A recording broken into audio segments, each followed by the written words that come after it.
Welcome to Ordnance WarGaming. Today we're doing a review of the Necrons in 8th edition 40k.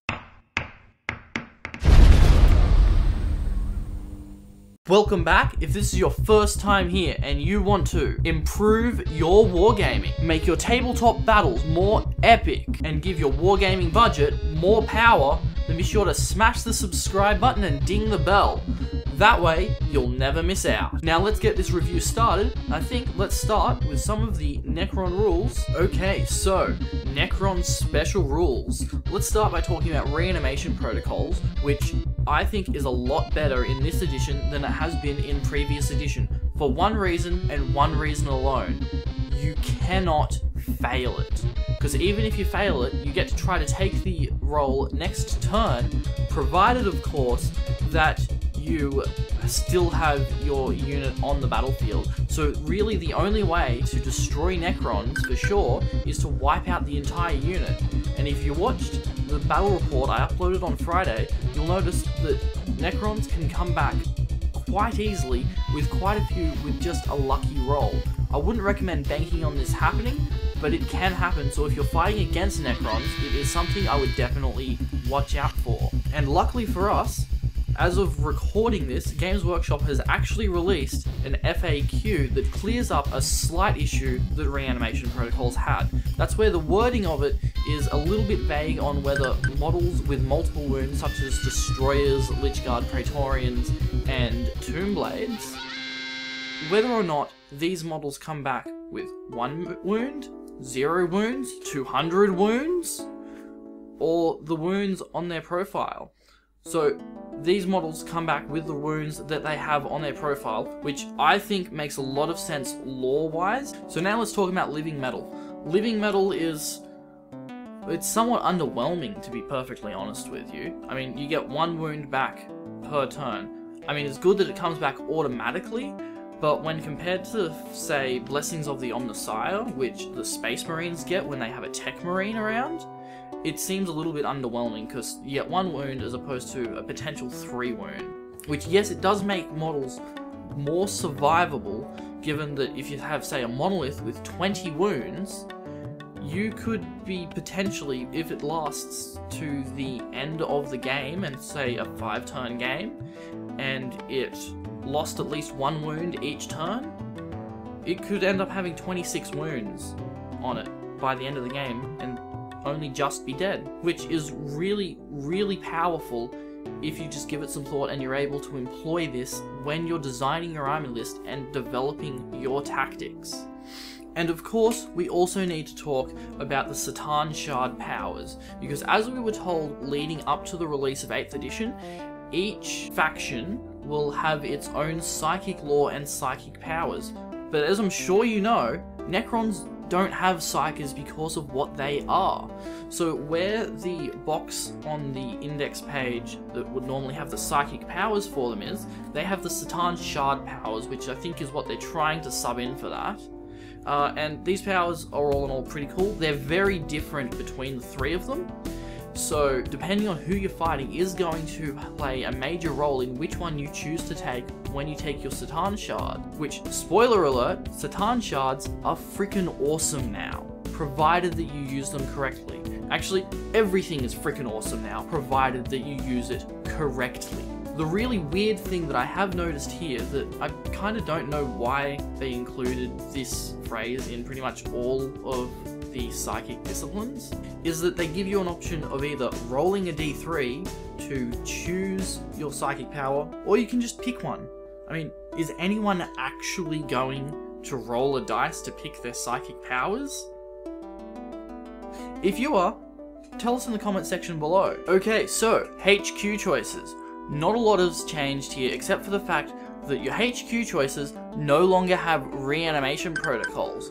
However, this has been offset by the fact that they all have Living Metal now, so they're all getting a wound back every turn after they have taken some wounds, which is really cool, because while the Living Metal rule by itself is a little bit underwhelming, if your opponent throws a whole lot of firepower into your HQ choice and gets it down to 1, 2, or 3 wounds, depending on which one it is, they're going to want to make sure that they can finish it off before it can regenerate all of those wounds back and make their shooting or close combat attacks pointless. So here you can develop a very nice tactic where effectively you use your opponent's desire to make sure that your HQ is not getting wounds back to take control of where they are positioning their models on the table. Which of course is really good, because if you can control what your opponent is doing, you have control of the battle.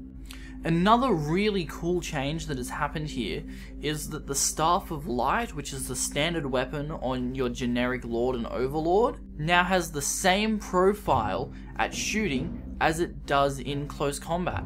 Now this wasn't as obvious at first, because under the strength part of the melee option for the Staff of Light on the data sheet, it just said strength user. However, all of the Lords and Overlords are strength 5, which means you have a strength 5 AP -2 3 attack regardless of whether you're in close combat or at range, which is nice and powerful and is a really flexible option if you're going to a tournament or you're just unsure of who you're going to be fighting against in any given battle.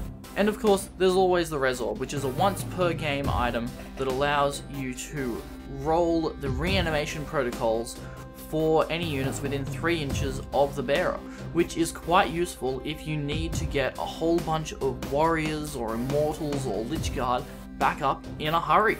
And then let's also talk about Phylactery, which on the Destroyer Lord allows you to regain D3 wounds instead of just 1, which could be very powerful. However, you are taking this at the expense of being able to take a Resorb, which depending on how you construct your list could be a good thing or a bad thing. It all depends on what else you are taking in your list as to what you take on your Lord to support your other unit. Oh, and while we're talking about HQ choices, I should also mention that you now have to take Cryptex to be improving your reanimation protocols from a 5 to a 4+. So I'm expecting to see quite a few more Cryptex on the battlefield in this edition. Okay, so let's talk troops. As per previous editions, we've still got just 2 troop choices for our Necron armies. We've got our warriors and our immortals.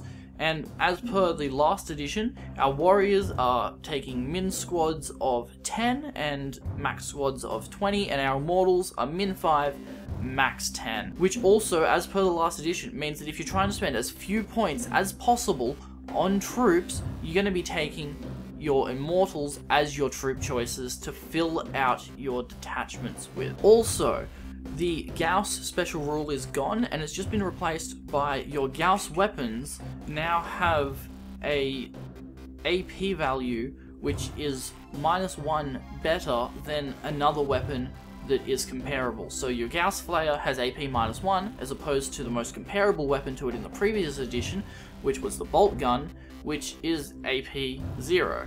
So they have made up for the fact that you have no Gauss special rule in a way, and it works pretty well from what I've played so far. Also, the Gauss Blaster is really quite powerful given that it is AP -2, which means if you can get some Space Marines out in the open with it, you're stripping their armor back to a 5+. And given that the Gauss Blaster is still a rapid fire weapon, you could be killing off quite a few Space Marines given this scenario. Also, I'd like to take this opportunity to mention Tesla weapons, which are now just as dangerous as they were in the previous editions, and they work in much the same way given that you're sacrificing your AP value for the ability to have 6s to hit, get 2 extra hits for a total of 3 hits per 6, which is really powerful because it means statistically speaking, you are hitting with everything that you shoot with.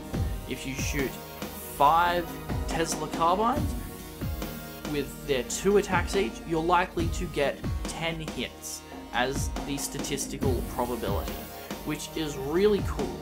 And if you watched my last battle report and went through the comments, you'll notice that one of our brilliant viewers pointed out that now you get the Tesla special rule even if you are shooting at Overwatch, which is really cool because you're only hitting on 6s in Overwatch, which means each hit that you get, you're getting 3 hits as opposed to 1, which makes them quite dangerous to charge, and your opponent should be thinking twice and making sure that they are able to soak up enough wounds when charging Immortals with Tesla carbines or any other model that has a Tesla weapon. Also, I'd like to take this opportunity to say that all Necron units have gotten slower, which it's only an inch going from a 6 to a 5, or in the case of the Praetorians, going from a 12 to a 10.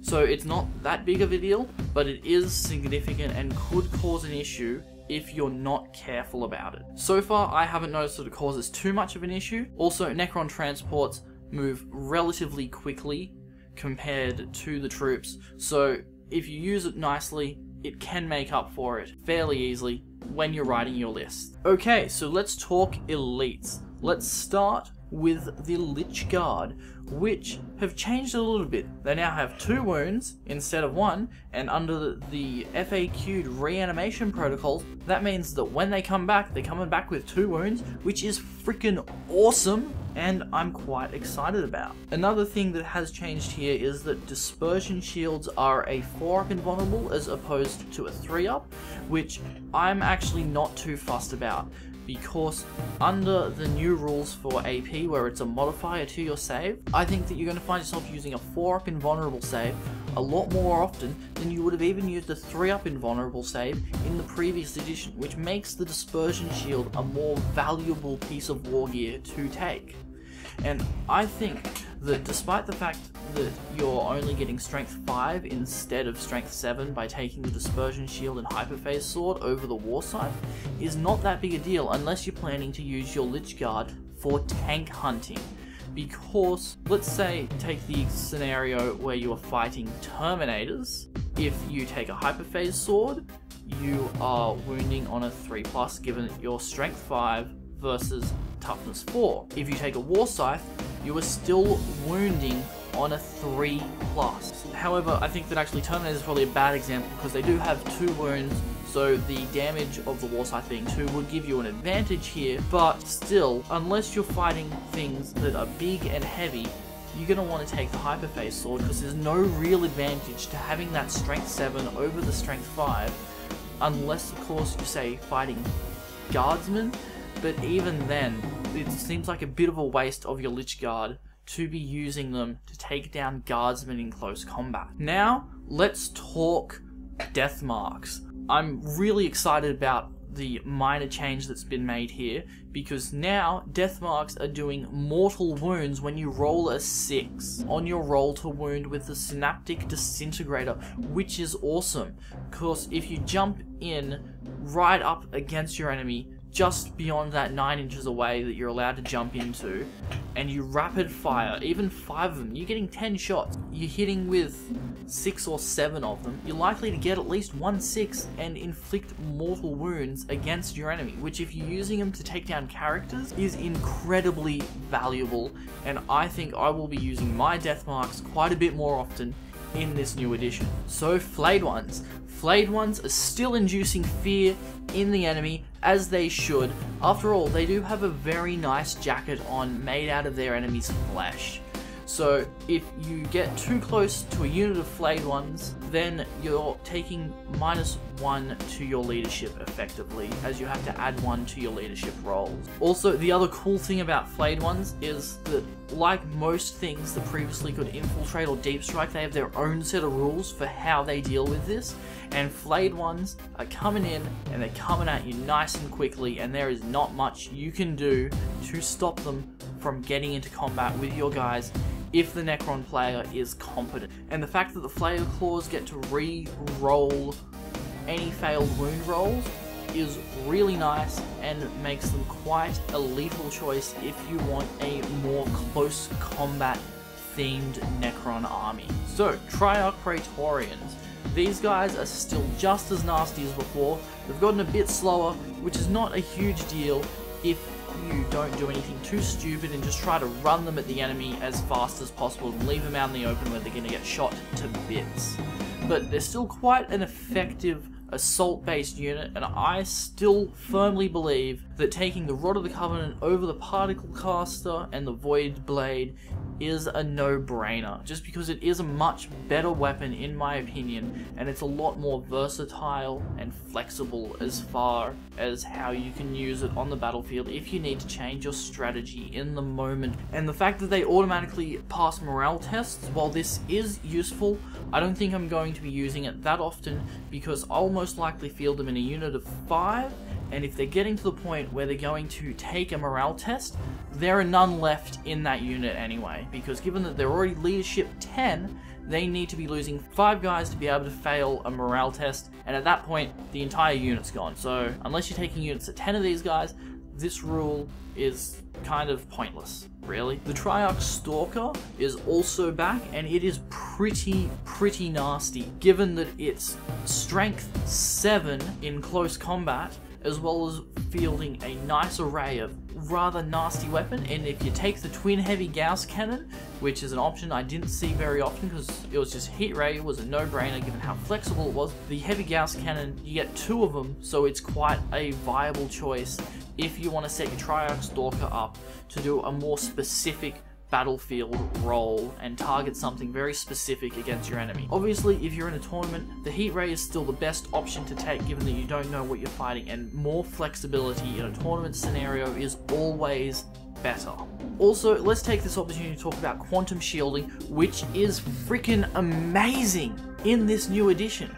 I mean, the joke's kind of been running that you're just going to see Space Marine armies spamming las cannons everywhere, but if someone actually does do that, or the equivalent for their particular army, if they're not running Space Marines, you're in trouble if you set up your army in that way, because the more damage that a single shot does against a vehicle with quantum shielding means that the higher the probability that the Necron player is just going to ignore the damage outright. So against stuff with quantum shielding, really the big heavy stuff is not the main concern. It's stuff with decent strength and lots of shots that do single damage. Those are the things that are the bane of your Necron vehicles. And finally, in the elite section, let's talk Satan Shards, which are incredibly powerful now, if you play them correctly.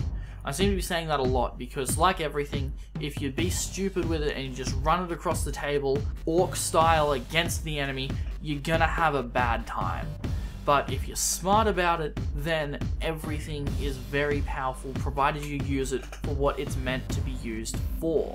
Now, the Satan Shards have gotten quicker. They're always hitting on a 2+, regardless of whether it is shooting or close combat, which is really nice and powerful, because you don't want to be missing when you only have a few attacks, because they don't have heaps of attacks. They've got 4 attacks apiece, but they're hitting on 2, so it's not a big deal, and they're strength 7. And of course you have your choice between the Nightbringer and the Deceiver. I'd recommend taking both if your list can accommodate it, because they both work slightly differently, but they are both incredibly powerful and are very flexible units. And if you're thinking about taking Necrons to a tournament, I would recommend throwing in a Satan Shard. Of course, they have always been so, well, underwhelming. People seem to be ignoring them more than they really should be, given how useful they are on the battlefield. And Grand Illusion is a quite powerful ability as well, because you're able to put units really close to your enemy, and if you're using stuff that needs to be in close combat, this could be quite useful. Okay, so let's talk transports. Necrons only have 1 transport in the transport category, because the Night Scythe has landed itself, pun intended, in the Flyers category. So let's just talk about the Ghost Ark for a minute.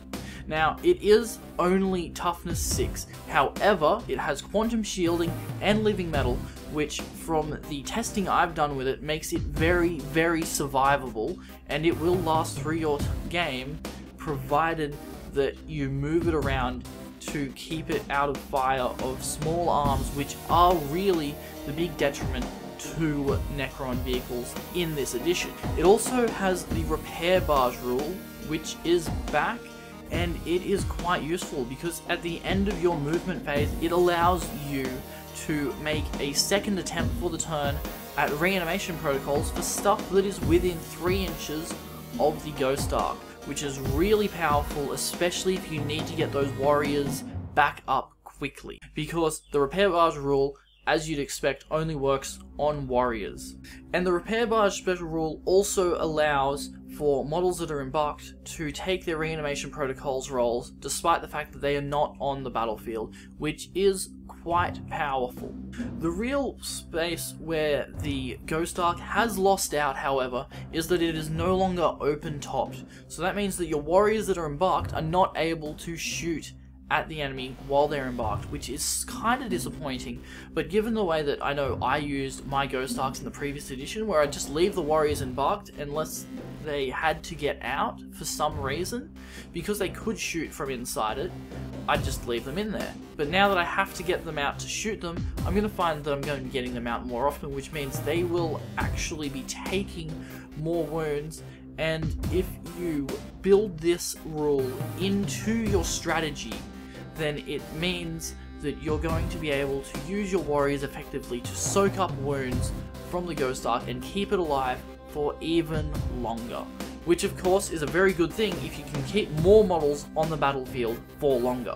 Okay, so let's talk flyers. Starting with the Night Scythe, it's more of the same as what we've seen throughout the book. So far, it's toughness 6, however it doesn't have the quantum shielding, which I haven't been able to test it out as much as I would have liked to yet, but I don't think it's going to be quite as survivable as it was in the previous edition. Given that the hard to hit rule that it does have, which replaces the flyer rules in the previous edition as far as shooting at it's concerned, means that, well, it's only taking -1 to the ballistic skill of your opponent, as opposed to how it was previously, where it was making your opponent only hit it on a 6+ in most cases. This makes it a little bit more fragile than it previously has been, in my opinion. Like I said, I haven't tested it out as much as I would have liked to, but so far it looks a bit more fragile than it was previously. The invasion beams still work more or less the same, where you can dump out the occupants without having to worry about going into hover mode. However, the big change with Invasion Beam is that rather than the Invasion Beam causing the Night Scythe to have occupants, it's just you've set your models up on the tomb world and they can beam in through there or through any other Night Scythe or monolith, which is quite useful because it means that your opponent, if you have multiple things set up on your tomb world coming out onto the battlefield through these means, your opponent's never quite sure what you are going to bring out of it, which an unsure opponent is an opponent that you can fool very easily into thinking you're going to do one thing and then pull the good old-fashioned switcheroo. It also has airborne, which means that it's going to only be able to be engaged in close combat by things that have the fly keyword, which is fair enough, because it doesn't make much sense for a Space Marine sitting on the ground to be able to make attacks in close combat against something that is zooming past at a bajillion miles per hour. But apart from that, it's just as fast as it's always been, and it's a very, very good vehicle for transporting troops across the battlefield quickly. It also appears that it's not able to pick units up off the battlefield. Feel free to correct me if you disagree, but if you do, make sure that you point out where it says this, because I could not find anywhere that indicated that models could embark upon the Night Scythe. And the Doom Scythe is just the Night Scythe with a Death Ray as opposed to the Invasion Beams, which is just what you'd expect. It is its strength 10, it's AP minus lots, and it's plenty of damage, good number of attacks. It's very nasty if you were to take it, provided that you shoot it at the right enemies, because it's not going to be the most effective weapon against large hordes of orcs. Okay, so moving on to fast attack. Let's get started with Wraiths, which are just as nasty as they've always been. At strength 6 and toughness 5, they've got 3 wounds apiece. That's 3, not 3. Don't know why I did that. They can take an array of weapons. The Transdimensional Beam is just as nasty as it's always been, and for some reason they have a 4-up armor save on their profile and then a 3-up invulnerable save. Go figure. but they're still moving 12 inches a turn, so they're nice and quick, they'll get into combat, and they will shred stuff quite nastily. Their attacks are doing -1 to your opponent's armor saves, which is really nice. So yeah, Wraiths are still a very viable option for some fast, close combat shenanigans with your Necron army. Scarabs are also a good way to implement some more shenanigans with your fast attack into your Necron army, given that even if your opponent's toughness is double of your strength at 6, because your strength is only 3, you're still wounding on 5s, so you still get some nice shenanigans with your Scarab swarms, and they're as cheap as they've always been, which is really nice. Actually, the Scarabs got a little bit cheaper, which is nice, so you can fit more of them in your army. They're probably one of the few things in 8th edition that actually got cheaper. Your Tomb Blades have gained a wound, which is quite nice. They're actually faster than they were previously, which is pretty cool, and they get the same options they've always gotten. Now, Destroyers. I have always been a huge fan of Destroyers since I started playing back when Necrons had just one troop choice and one HQ choice, not counting the Satan, because they weren't really in that section of the book, but then they were in the later section of the book, but you could take them as a HQ, but I digress. Destroyers are a very, very powerful option to take in your Necron army, and I try to fit them in where I can just because they are a fun thing to take. However, I highly advise taking them in squads as big as you can, just because your reanimation protocols rules now means that they're not going to last very long if you take them in small squads. And of course, you can take a single heavy destroyer in your unit of standard destroyers and split fire it off, which is a good way to prevent it from getting sniped. And they can move and fire heavy weapons without suffering the penalties for moving and firing heavy weapons, which is really cool, and it's something they've always had. And they're still re-rolling ones to hit when shooting and in close combat, if you're silly enough to let them get to close combat. Okay, so moving right along, let's talk heavy support, starting with heavy destroyers, which, just like their lighter destroyer cousin, are very quick, very nasty, very powerful if used right. Now, you can't take as many of them in a unit, so if you're only planning on taking 1 or maybe 2 heavy destroyers, and you have a unit of standard destroyers already available with a spare slot, I'd recommend putting it in there just so that you can keep it alive for longer. Because with Necrons in the new edition, small units are not as survivable as big units, for more reasons than just there are more in a big unit, due to the way reanimation protocols works now.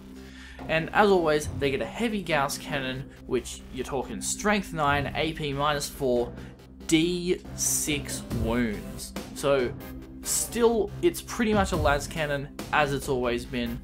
Slightly shorter range, but that's not that big of a deal given how mobile the platform it's mounted to is. Now let's talk about the only defense Necrons have against psychic powers, the Canoptech Spider, which with a Gloom Prism will allow you to deny the Witch, which is more powerful than it was in the previous edition, given that you could just deny the Witch using warp charges from your warp charge pool.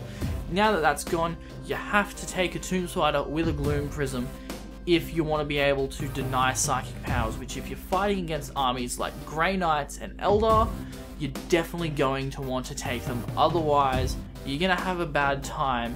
Hashtag teleporting Land Raiders. The Canoptech Spider can also repair vehicles, as it's been able to do in the past, which is quite nice, provided that you take a Fabricator Claw array, which if you're playing power levels, you're going to take.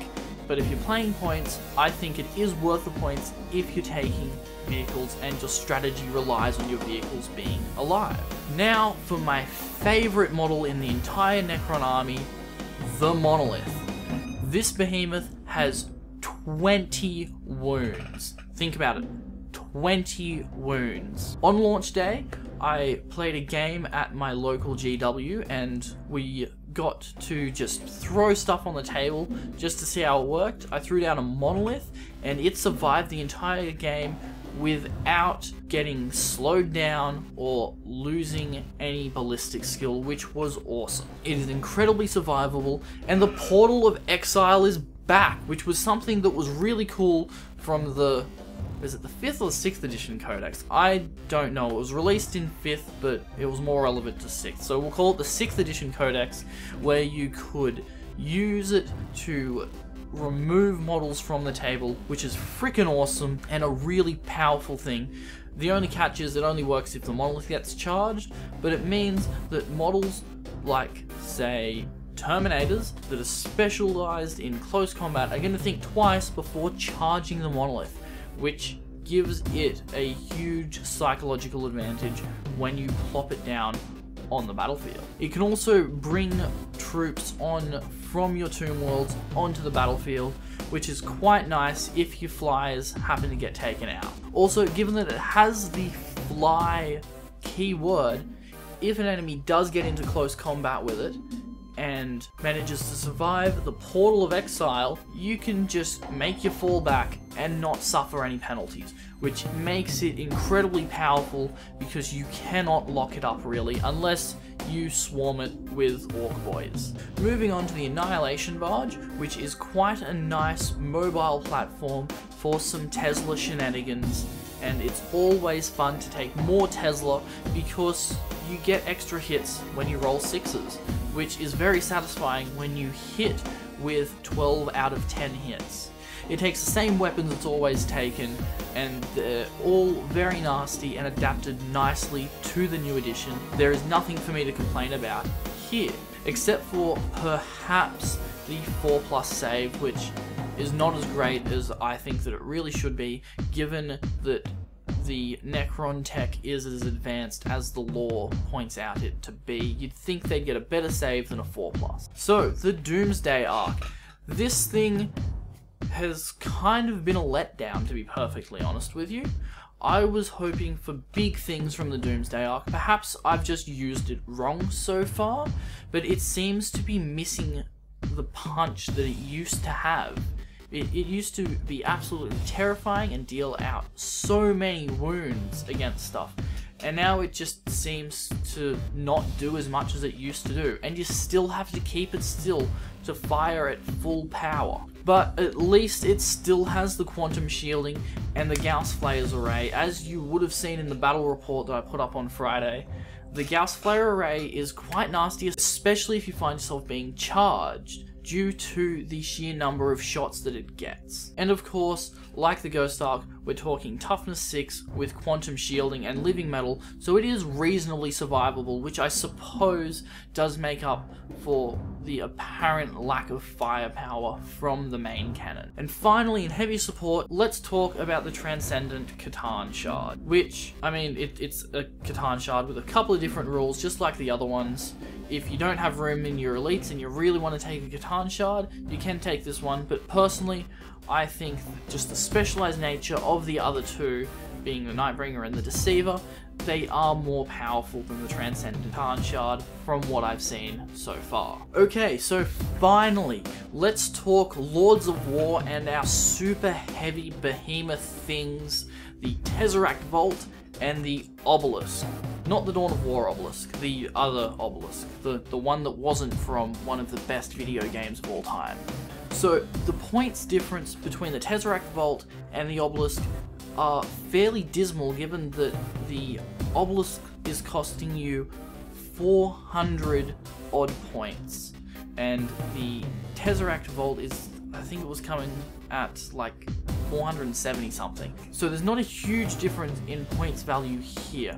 However, the Tesseract Vault does have 4 extra wounds, but it's got 1 less toughness, which really is neither here nor there in most cases, given how the new wounding system works. And you do get not 1, not 2, but all 3 of the powers of the Catan, which if you go into a tournament, being able to take all 3 means that it is a very versatile option to take regardless of who you are fighting against, which could be very useful in the competitive tournament environment.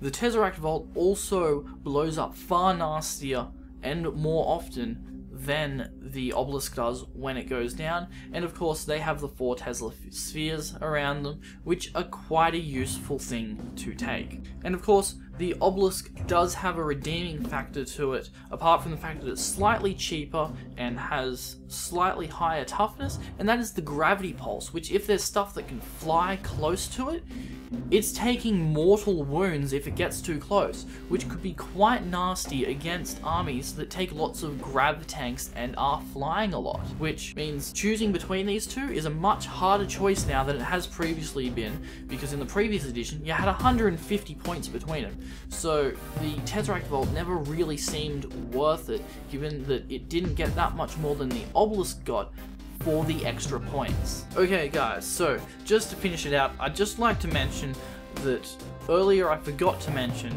that Imhotep the Stormlord is a HQ choice now, not a Lords of War, which is kind of important because he was a Lord of War before for some weird reason. I don't know why he was in there with the likes of the Obelisk and the Tesseract Vault. It didn't make a lot of sense to me. So yeah guys, there you go. That's a quick little review, at least I hope it's quick, I haven't checked the time on the tape yet, of the Necrons in 8th edition. And all in all, as you've probably gathered, it is overwhelmingly a positive review. I like everything that they've really done here. There are a few things that are a little bit weird, but they did FAQ the whole reanimation protocols issue quite quickly, which is a rather nice thing to see. I'd really like to hear what you think of the Necrons in the new edition. Do you love them or hate them? Do you play against them or do you play as them? I'd really like to know and hear your thoughts on the new Necrons. And as always guys, thanks for watching. If you want to improve your wargaming, make your tabletop battles more epic, and give your wargaming budget more power, then be sure to smash the crosshair and ding the bell. You'll subscribe and I'll be able to share with you more battle reports, terrain tutorials, and strategies to help give your wargaming experience more value. And I'll see you next time.